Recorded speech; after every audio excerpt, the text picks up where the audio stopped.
Senhor, muito obrigado, Pai, por essa noite, pela Tua palavra. Obrigado, Senhor, pela revelação da Tua palavra. Nós pedimos hoje, fala conosco. E na leitura do livro de Atos nós possamos receber aquilo que vem diretamente dos céus e também a direção que nós precisamos para esse tempo, para essa estação.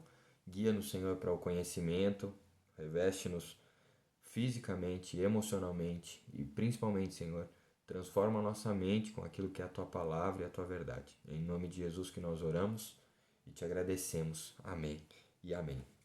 Então hoje a gente chega aqui na leitura de Atos, dando continuidade após um longo período de silêncio de, da leitura compartilhada, mas eu tenho certeza ali, como já ouvi os relatos de vocês, que continuaram e isso me alegra muito de que nós estamos realmente partilhando da leitura conjunta, mas também a mais importante de todas, que é a individual, onde Deus fala poderosamente conosco. E hoje a gente chega na leitura do livro de Atos no capítulo 9, onde nós começamos a falar sobre a conversão de Saulo, né? A conversão do apóstolo Paulo, e ela se dá já de uma maneira muito especial, o que a Bíblia fala ser o primeiro e único milagre inverso, um milagre invertido, que em primeiro alguém é cego para depois ser curado, alguém que tinha sua plena visão, perdeu a sua visão e após isso passou a ver novamente. E isso foi o que aconteceu com Paulo. No versículo 1, ele já começa falando sobre algo que nos deixa até meio assim, né? Sendo cristãos como somos.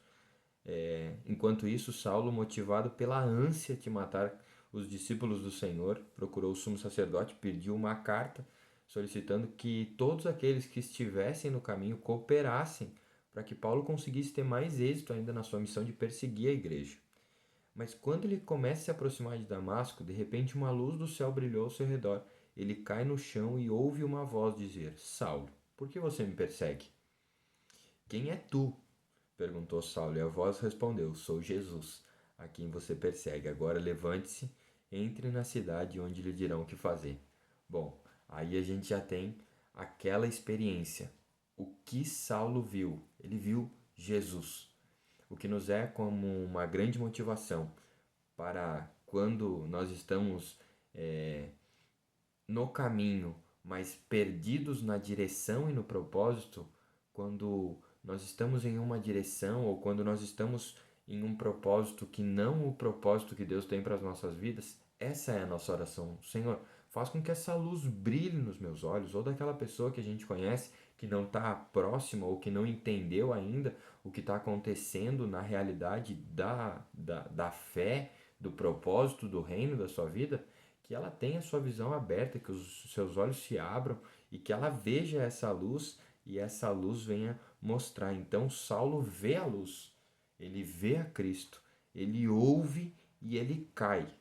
Esses são três momentos importantes de que ele olha, ele ouve, ele para de ver, na verdade, ele olha para essa luz que brilha do céu, ele cai no chão e ele ouve uma voz.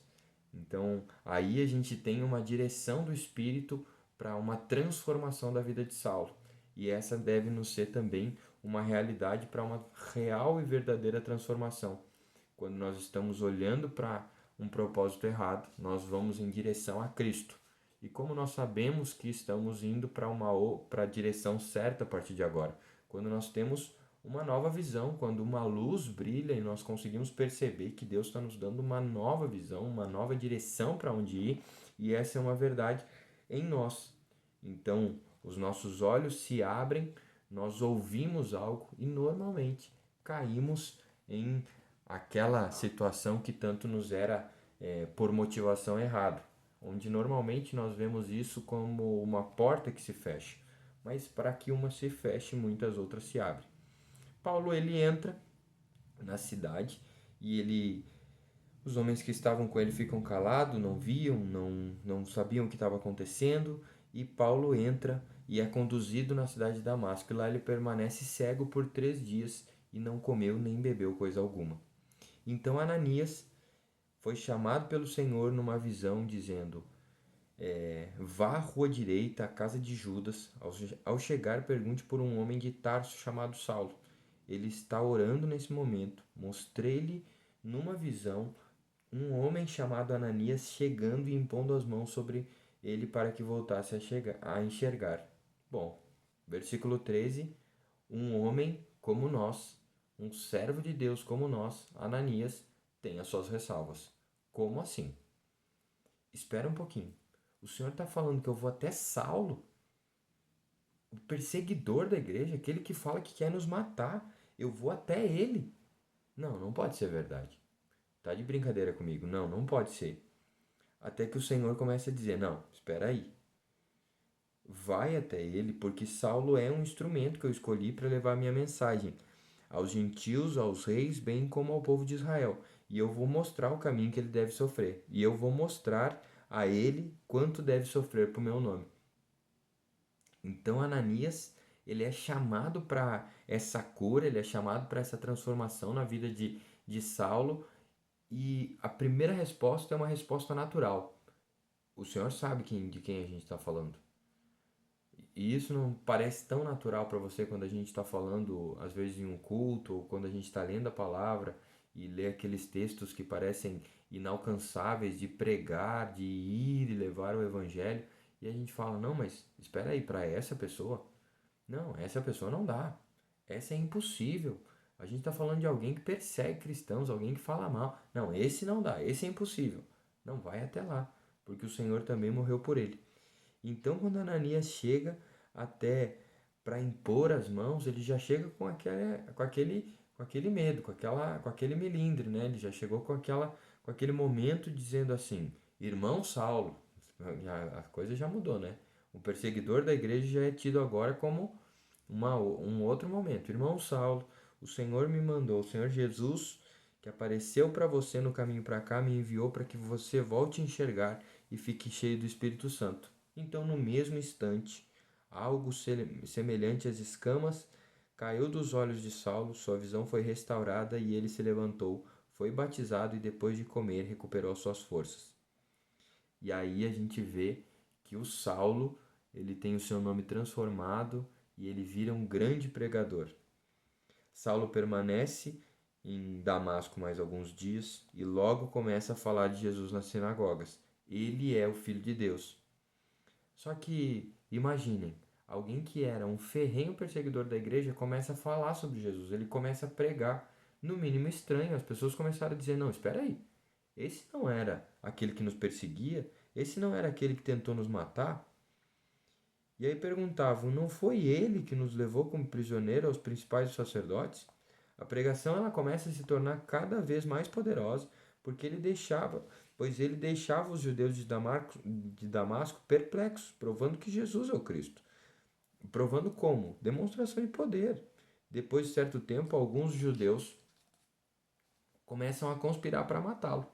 Então, durante a noite, alguns de seus discípulos baixam ele por uma muralha da cidade num grande cesto. Quando Saulo chega a Jerusalém, tentou se encontrar com os discípulos, mas todos estavam com medo dele, pois não acreditavam que ele tivesse sido realmente tornado-se um discípulo. O cara começa de perseguidor, ele passa a ser perseguido. Então ele precisa ser. Escondem ele dentro de um cesto, tiram ele da cidade, sai de Damasco, volta para Jerusalém. Quando chega lá, ele diz: agora eu vou falar com os meus, eu vou falar com aqueles que são meus irmãos, eu vou falar com a minha igreja, eu vou falar com aqueles que eu divido a fé. Gente, eu tô aqui para falar de Jesus. O que os discípulos fizeram? Não, não, não. Tu não tem parte com a gente. Tu lembra o teu passado? Tu lembra o que tu fez? Não, a gente não te quer agora. A gente não tem demonstração nenhuma que tu mudou. A gente não tem demonstração nenhuma que as coisas começaram a fazer sentido na tua vida, que Jesus começou a realmente ser uma transformação da tua casa. O que é mais lindo de tudo é que Deus ele é glorificado na criação, mas ele é mais glorificado na transformação, porque aquilo que o pecado tentou roubar, Deus ele é mais glorificado, ele é duplamente glorificado quando na restauração, na transformação da natureza caída, ele é exaltado. E assim foi com o apóstolo Paulo. Quando Saulo ele está lá vem alguém e testemunha da sua fé.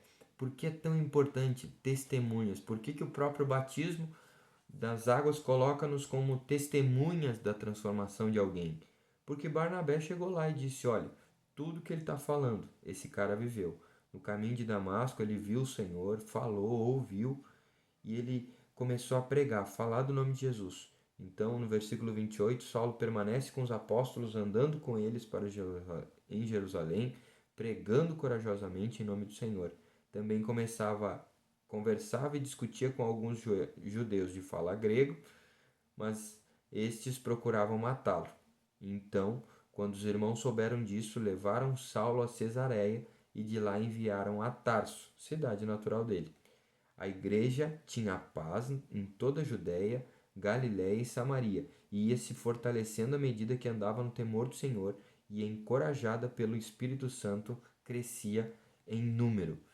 A transformação começa, essa vida em comunidade, que eu já expliquei anteriormente, essa vida em comunidade da igreja primitiva, ela era realmente, as pessoas largavam tudo que tinham e começavam a viver o reino. Muitos paravam de trabalhar, paravam de ter as suas responsabilidades simplesmente para seguir a igreja. Uma cultura que que tornava isso um viés possível. Mas quando nós começamos a trazer isso para a nossa realidade, já é algo totalmente diferente, onde nós começamos a viver a igreja sistematicamente todos os dias, mas não em comunidade, mas quando em momentos nos reunimos com a comunidade da mesma forma. Essa deve ser uma realidade muito forte. Essa igreja que andava no temor do Senhor, encorajada pelo Espírito, ela crescia em número. Quer dizer então, pastor, que não, nós precisamos crescer em número? Teoricamente, não, mas é uma evidência de um fruto que está sendo uma árvore que está dando bons frutos, onde nós temos a demonstração do crescimento, onde as nossas vidas estão sendo tocadas e esse toque do Espírito Santo gera transformação na vida de outras pessoas. E essas pessoas também querem receber esse mesmo amor que nós recebemos. A igreja ela começa a enfrentar, não a enfrentar, mas a estabelecer um trabalho muito lindo. Nós vamos entrar agora na história de duas curas extremamente relevantes na história da igreja primitiva, como por exemplo o paralítico chamado Enéas. Ele permanecia na cama já há 8 anos, então imagine quanta gente não viu Enéas durante esses 8 anos preso em uma cama, paralítico, sem poder se locomover, dependendo de outras pessoas. E foi tão simples como a autoridade do poder do nome de Jesus. Pedro entrou na sala e disse: Enéas, Jesus Cristo cura você. Levante-se e arrume a sua maca. No mesmo instante, ele se levantou e todos os moradores de Lida e de Sarona viram Enéas e se converteram ao Senhor. Então, a demonstração de poder, a demonstração do nome poderoso de Jesus continuava a trazer a transformação, milagres, prodígios, maravilhas, e até então somente judeus estavam sendo convertidos, curados e vivendo a transformação do evangelho. Aí havia em Jope uma discípula chamada Tábita, que em grego significa Dorcas. E essa era uma mulher de grande relevância para a época, porque para aquela cidade, porque ela era uma mulher muito generosa, ela era uma mulher que a Bíblia relata que era uma das poucas que tinha a intenção de ajudar as viúvas, que produzia roupa para as viúvas. E Pedro, lá no versículo 39, voltou com eles. Na verdade, vamos no 38. Quando os discípulos souberam que Pedro estava perto de Lida, enviaram 2 homens para lhe suplicar: por favor, venha o mais rápido possível. Assim chegou, foi levado para a sala do andar superior. O cômodo estava cheio de viúvas que choravam, olha só, e mostravam os vestidos e outras roupas que Dorcas havia feito para elas. Só para entender esse contexto histórico aqui, essas viúvas, elas não teriam condições financeiras de pagar. Elas faziam parte da comunidade da fé. Então Dorcas era uma mulher que era generosa em entregar não só o seu conhecimento, como também os seus dons, os seus talentos, como também entregando a sua vida em devoção ao Senhor. servindo aos irmãos. Ela era uma serva que entregava-se ao Senhor, servindo as irmãs. E essas viúvas que recebiam esse poder estavam ali sofrendo. Como assim? A gente perdeu Dorcas, olha o que aconteceu. A gente precisa do poder, a gente precisa clamar ao Senhor. Vamos trazer aqui um apóstolo. Pedro, no versículo 40, diz: pediu para que todos saíssem do quarto, ajoelhou-se e orou. Voltando-se para o corpo da mulher, disse: Tabita, levante-se.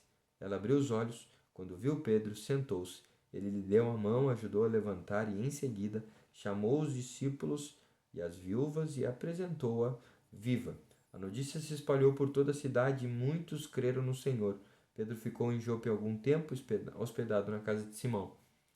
Vocês conseguem perceber o tamanho do que acontecia com a igreja, o tamanho do que acontecia através dos apóstolos e o incentivo que há através dessa leitura para que nós passemos a viver essa transformação através do nome de Jesus, do poder do Espírito Santo.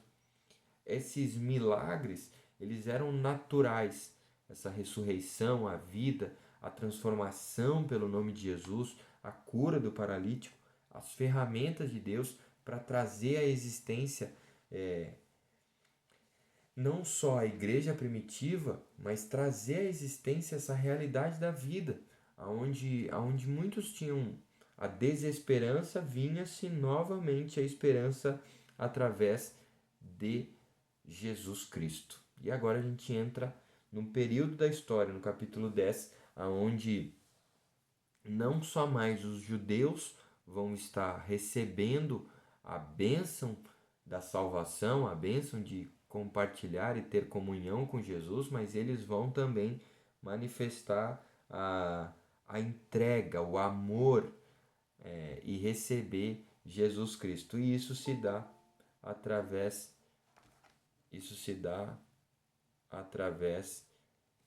de uma visão, através de uma visitação do Espírito Santo com o apóstolo Pedro. Cornélio manda chamar a Pedro, capítulo 10. Morava em Cesareia um oficial do exército romano chamado Cornélio, capitão do regimento italiano. Era um homem devoto e temente a Deus, como era também toda a sua família. Dava aos pobres esmolas generosas e sempre orava ao Senhor. Certa tarde, por volta de 3 horas, teve uma visão da qual viu um Deus vir em sua direção e dizer: Cornélio, temeroso. Dizer Cornélio, temeroso. Cornélio olhou fixamente para o anjo e perguntou: O que é, Senhor? O anjo lhe respondeu: Suas orações e esmolas subiram até o céu, e ele as guarda na memória. Agora envia alguns homens a Jope e mande buscar Simão, também chamado Pedro. Ele está hospedado. Então o anjo foi embora e Cornélio chamou os 2 servos e fez o que estava. No mesmo momento, no dia seguinte, quando os mensageiros de Cornélio se aproximavam da cidade, Pedro subiu para orar ao perto do meio-dia e ele estava com fome. Enquanto a refeição estava sendo preparada, entrou num êxtase, entrou em uma visão. Viu o céu aberto semelhante a um grande lençol ser baixado por suas 4 pontas. No lençol estavam todas as espécies de animais, répteis e aves. E uma voz disse: Levante-se, Pedro, mate e coma. De modo nenhum, Senhor, respondeu Pedro. Jamais comi coisa alguma que fosse considerada impura e imprópria. Mas a voz falou novamente: Não chame impuro o que Deus purificou. A mesma visão se repetiu 3 vezes, então, subitamente, os lençóis foram recolhidos aos céus. Pedro fica perplexo, o que é o significado da visão, ele não entende, mas os homens chegam. Eles entram na casa de Simão, se aproximam da porta, perguntam se Pedro está ali. Então Pedro ainda refletia sobre a visão, mas vê esses 3 homens que estavam lhe procurando. Ele vem e começa essa conversa com esses homens e eles contam o que acontece com Cornélio, o anjo falando. Então Pedro diz para os homens se hospedarem naquela noite e no dia seguinte eles vão, e acompanhado de mais alguns irmãos. No dia seguinte eles chegam na cidade de Cesareia. Cornélio já está ali os esperando e ele preparou uma célula, ele chamou mais um ambiente, ele fez ali daquele momento ele fez um culto. e trouxe mais alguns familiares, trouxe mais alguns amigos. E quando Pedro chegou na casa, já viu que tinha um monte de gente. E Cornélio se joga diante dos pés de Pedro e começou a adorar. E Pedro diz: Não, não, tá tudo errado, não é assim. Fica de pé, eu sou mais um como você. Os dois eles começam a conversar e entram na casa onde muitos já estavam reunidos. Então aquela visão, aquela conversa do anjo com Cornélio já saltou nele, alguma coisa vai acontecer. Então Cornélio chama os familiares, ele prepara a célula, ele bota o convite no Instagram, ele bota o convite no Facebook, a galera chega e Pedro diz: Vocês sabem que as nossas leis, versículo 28, proíbem que um judeu entre num lar gentil como este, ou se associe a gentios. No entanto, Deus me mostrou que não devo mais considerar ninguém impuro ou impróprio. Cornélio responde: 4 dias atrás estava orando por volta dessa mesma hora, às 3 da tarde. De repente, um homem vestido com roupas resplandecentes desceu diante de mim. Ele me disse: Cornélio, Deus ouviu sua oração e lembrou das suas esmolas. Agora envia os mensageiros, ele conta. E assim, diz Cornélio, mandei buscá-lo imediatamente. E foi bom que tenha vindo. Agora estamos todos aqui esperando diante de Deus para ouvir a mensagem que o Senhor mandou que nos trouxesse. Então Pedro diz: Vejo claramente que Deus não mostra nenhum favoritismo. E aqui começa a pregação que toca, que toca o mundo inteiro, não só mais os judeus, mas toca a todos nós. Esta é a mensagem das boas novas do povo de Israel. A paz com Deus por meio de Cristo Jesus. Nós fomos reconciliados, um verdadeiro milagre. O peso da condenação eterna não está mais sobre as nossas costas. Que o Senhor é de todos. Vocês sabem o que aconteceu. Glória a Deus. Vocês sabem o que aconteceu em toda a Judéia, começando na Galiléia, depois do batismo de João que proclamou: Sabem que Deus ungiu Jesus de Nazaré como Espírito Santo e com poder. Então ele foi por toda parte, fazendo bem, curando todos oprimidos pelo diabo, porque Deus estava com ele. Nós testemunhamos de tudo o que ele fez, toda a Judéia e em Jerusalém, onde o mataram, penduraram numa cruz, mas Deus ressuscitou no terceiro dia e permitiu que ele fosse visto, não por todo o povo, mas por nós que fomos escolhidos por Deus de antemão para sermos suas testemunhas. Então, enquanto Pedro começava ainda a falar, o Espírito Santo tomou todos que ouviam a mensagem. Os discípulos judeus que acompanhavam Pedro ficaram admirados de que o dom do Espírito Santo também fosse derramado sobre os gentios, pois os ouviram falar em outras línguas e louvar a Deus. E Pedro perguntou: Pode alguém se opor e que eles sejam batizados agora, que como nós também receberam o Espírito Santo? Então ordenou que fossem batizados em nome de Jesus Cristo. Depois pediram que Pedro ficasse com ele por alguns dias.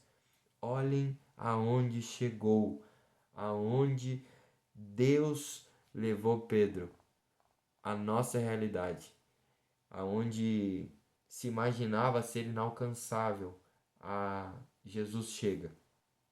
Aonde se imaginava ser impossível, aonde as demonstrações da lei davam empecilhos, aonde as demonstrações da lei davam inseguranças, mas lá chegou.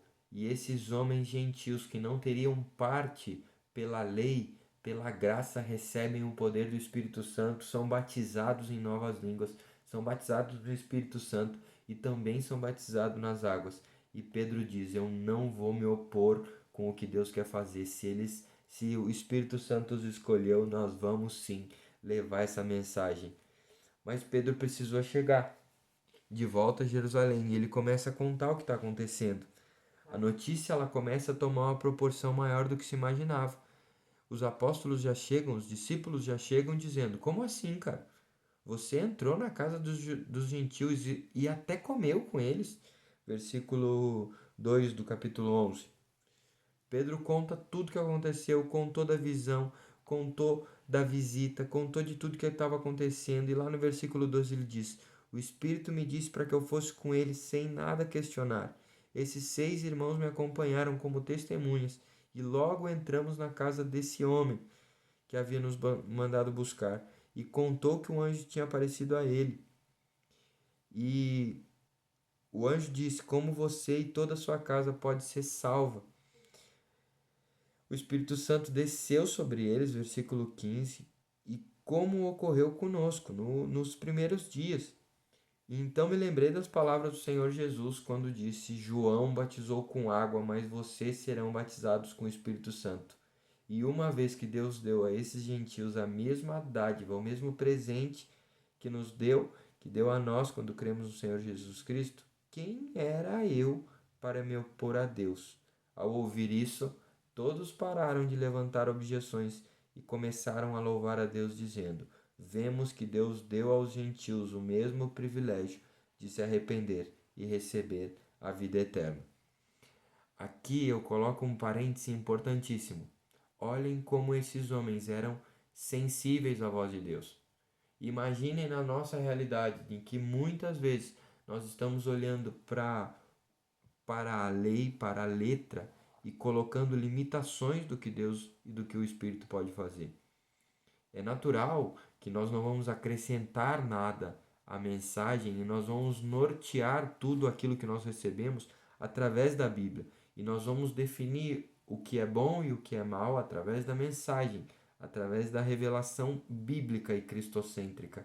Mas isso não impede de que o Espírito Santo faça algo novo e de que ele alcance pessoas de maneiras novas e de maneiras que nós não poderíamos explicar. É por isso que é tão difícil nós dizermos que A, B ou C estão errados.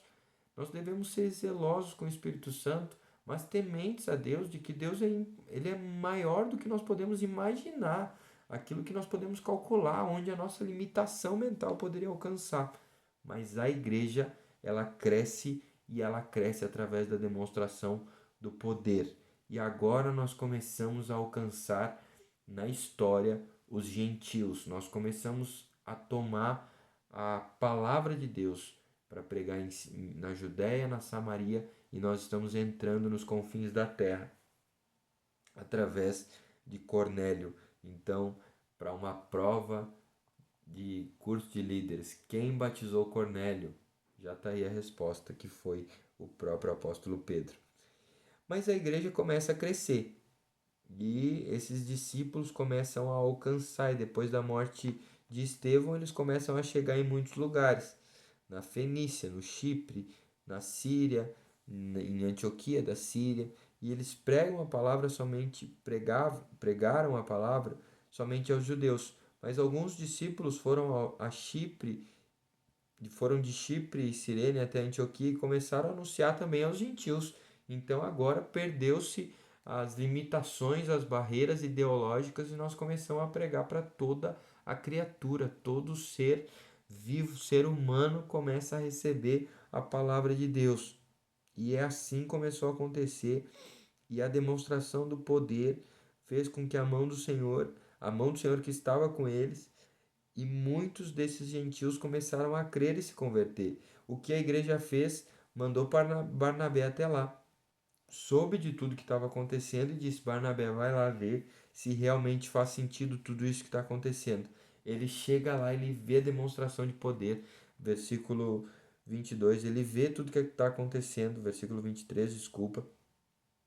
E Barnabé, pela sua índole, pelas suas prerrogativas, ele testemunha, ele credibiliza tudo que está acontecendo, porque Barnabé era um homem bom, cheio do Espírito Santo e de fé, e grande multidão do Senhor se converte. A gente está vendo a expansão da igreja, tomando já as regiões próximas da geografia local, e eles começam a ver essa transformação. E vem Barnabé, que seria um pregador de uma grande conferência, chega lá em Antioquia e começa lá uma grande transformação. E Barnabé foi a Tarso procurar Saulo, e quando encontrou, levou ele para Antioquia, e eles permaneceram ali por um ano inteiro. Então, nós estávamos falando antes de abrirmos a live aqui, o tamanho do ministério do apóstolo Paulo. Ele não começa simplesmente ao ter os seus olhos no capítulo 9, os seus olhos abertos, os seus olhos que estavam fechados abertos, e toda a experiência foi plantado, ele não surge como um grande nome, ele não surge como uma grande voz, simplesmente porque Deus o chamou. Teve trabalho árduo, que nós estávamos falando, ele estava próximo, ele conhecia as pessoas. Em Antioquia, ele passou um ano inteiro ensinando junto com Barnabé, e a Bíblia vai relatar daqui a pouco, junto com João Marcos também, e eles estavam ali. Agora nós entramos em um ponto que sempre é muito interessante para mim durante essa leitura. Um daqueles homens tem, no versículo 27, uma revelação da palavra. O que é essa revelação? Teria uma palavra de revelação sobre o tempo. Eles passariam por um tempo de escassez. Percebendo essa palavra, ao receberem ela, eles começam a se mover através daquela palavra de revelação dada por esse homem de Deus. E o que eles fizeram? Eles levantam as doações. Versículo 29. Os discípulos de Antioquia decidiram enviar uma ajuda aos irmãos da Judéia, cada um de acordo com as suas possibilidades. E foi o que fizeram. Enviaram as doações aos presbíteros por meio de Barnabé e Saulo. Recolhem essas ofertas. O discípulo Barnabé e Saulo, eles começam a recolher essas ofertas e eles mesmos levam. Não era necessário que eles levassem. Outros poderiam fazer, mas eles decidem levar. Eles decidem levar porque o maior papel que nós temos como igreja, como homens de Deus, como servos e servas, é servir. E nós já estamos caminhando para o final da nossa leitura de hoje, mas eu não posso encerrar sem falar sobre essas duas grandes demonstrações de milagre e poder. E eu não estou conseguindo entender muito bem, mas a Emiliana está com a mão levantada. Tá, mas vai ser daqui a pouco. Deixa eu terminar aqui, senão eu vou perder a linha de raciocínio. E aí eu já respondo as perguntas e eu abro aqui para pergunta, tá? A igreja estava vivendo um tempo de transformação, um tempo de alargar das estacas, e isso se deu pela perseguição. Mas essa perseguição, ela que já começava com o irmão Estevão, ela começa a alcançar agora, porque o rei Herodes Agripa, ele percebe que isso violentar, agredir, perseguir esses irmãos, ele era estimulado por Satanás já como um, um arquétipo do anticristo. Ele começa a gerar o caos na igreja, ele começa a trazer a destruição, a perseguição para a igreja, mas mal sabia ele que ao fazer isso ele estava dando combustível para que essa brasa ela queimasse e tivesse ainda mais lenha, ainda mais fogo, ainda mais fome pelo Senhor. E a intenção era de matar e de levar Pedro a público, a um julgamento público na Páscoa. E eles estavam ali, como por exemplo no versículo 2, matou a espada o discípulo Tiago, que seria já o apóstolo Tiago, irmão de João, e eles prendem Pedro na festa dos pães asmos, na festa dos pães sem fermento, e a igreja começa uma oração fervorosa, mostrando a Deus, levantando um clamor. O nosso apóstolo, o pastor da igreja está preso, a gente precisa gerar algo no espírito, a gente precisa se posicionar em oração, a gente precisa se posicionar contra. Então esses homens, essa igreja se levanta em oração e algo acontece. Versículo 7, de repente uma luz intensa brilha na cela e o anjo do Senhor aparece. Tocou no lado de Pedro e disse, levante-se, depressa, levante-se. Aí a Bíblia vai contar aqui nos próximos versículos que Pedro ele ouve aquele anjo falar e ele não discute com aquilo, ele não se opõe àquilo, mas ele olha para o anjo e diz, tá, o que eu faço? Levante, veste a capa e me segue.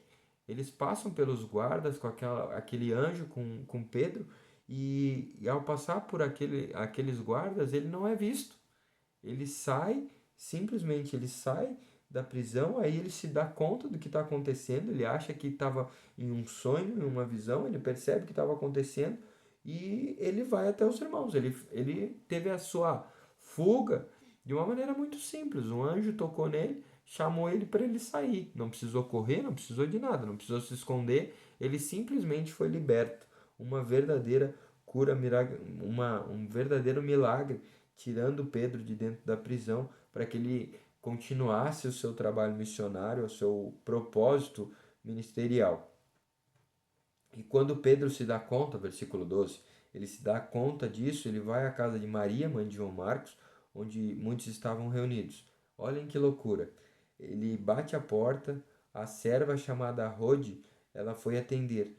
Ela reconhece a voz de Pedro e ela fica tão alegre que ao invés de abrir a porta, imagina, tu tá preso, tu tá na cadeia, tu sai de uma forma louca, miraculosa, tu sai da cadeia seguindo um anjo e Pedro olha e diz: Cara, eu vou para casa dos meus irmãos, eu vou para casa da minha galera.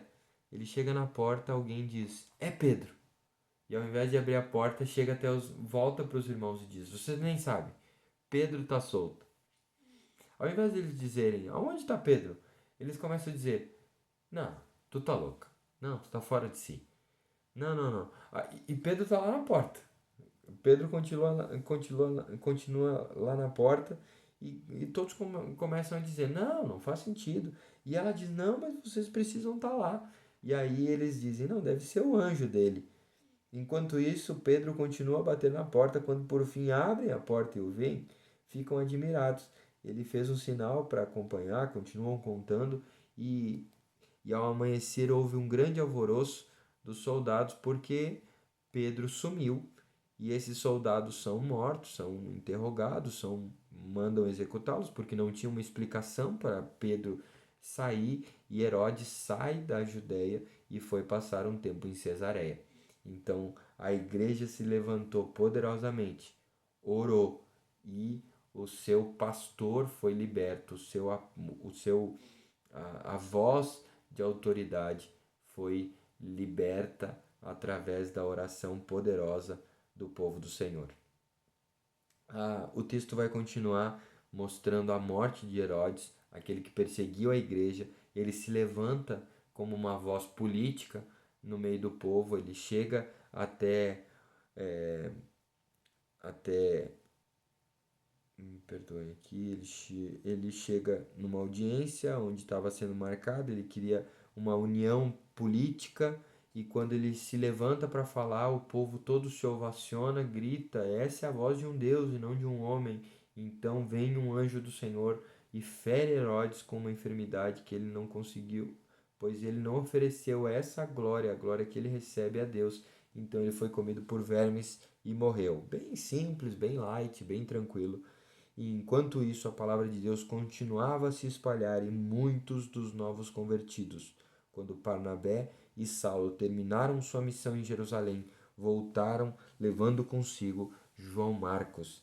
E nós vemos a igreja tomando proporções já de muita relevância, uma igreja que começa a tomar proporções do tamanho que Cristo esperava e do trabalhar de Cristo.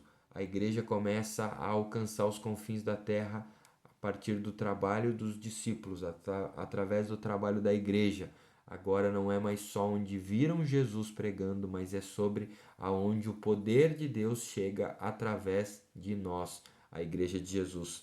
E assim hoje nós encerramos aqui para você que conseguiu ficar até aqui nesses 39 minutos na leitura do livro de Atos até o capítulo 12 e nós vamos continuar no versículo até a conclusão nos capítulos 13, 14, 15, 16 e 17 na próxima leitura. Que Deus te abençoe. Qualquer dúvida pode começar agora no 1, 2, 3. Tá, então eu vou falar, né? Fiquei esperando até agora. Vou falar.